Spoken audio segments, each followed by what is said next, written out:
छठवां गुरु भगवान दत्तात्रेय ने चंद्रमा को बनाया और भगवान दत्तात्रेय ने छठवां गुरु चंद्रमा को बना करके यह सीखा कि चंद्रमा जिस प्रकार से चंद्रमा कभी छोटा बड़ा नहीं होता है, चंद्रमा की कला छोटी बड़ी होती है, ठीक उसी प्रकार से जो चंद्रमा है, चंद्रमा के समान हमारा शरीर है, परंतु हमारे शरीर की जो आकृति है चंद्रमा के कला के समान घटती और बढ़ती रहती है। हमारे शरीर की आकृति घटी बढ़ी, किंतु हमारा जो आत्मा है जन्म के समय जिस प्रकार से था बुढ़ापे में भी वैसा ही रहेगा। भगवान दत्तात्रेय ने छठवां गुरु चंद्रमा को बनाया और चंद्रमा से यही सीखा।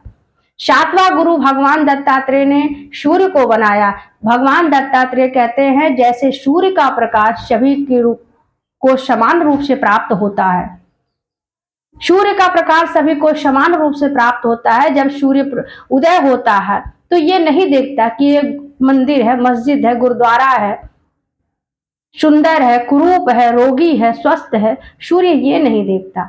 सूर्य सभी को समान रूप से देखता है।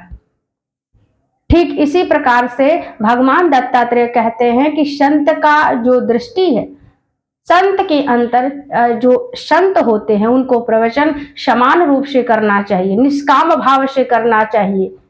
संत को निष्काम भाव से प्रवचन करना चाहिए। उनके प्रवचन को चाहे दुष्ट सुन रहा हो, चाहे प्रेमी सुन रहा हो, चाहे सत्संगी सुन रहा हो, चाहे जो सुन रहा हो, भक्त सुन रहा, भगवान का भक्त सुन रहा, जैसा भी जो सुन रहा, जिस भाव से सुन रहा है, जिस भाव से वो ग्रहण कर रहा है, परंतु संत को होना चाहिए कि संत जो प्रवचन करते हैं, जो सत्संग संत करवाते हैं, करते हैं, उनका प्रवचन जो है निष्काम होना चाहिए।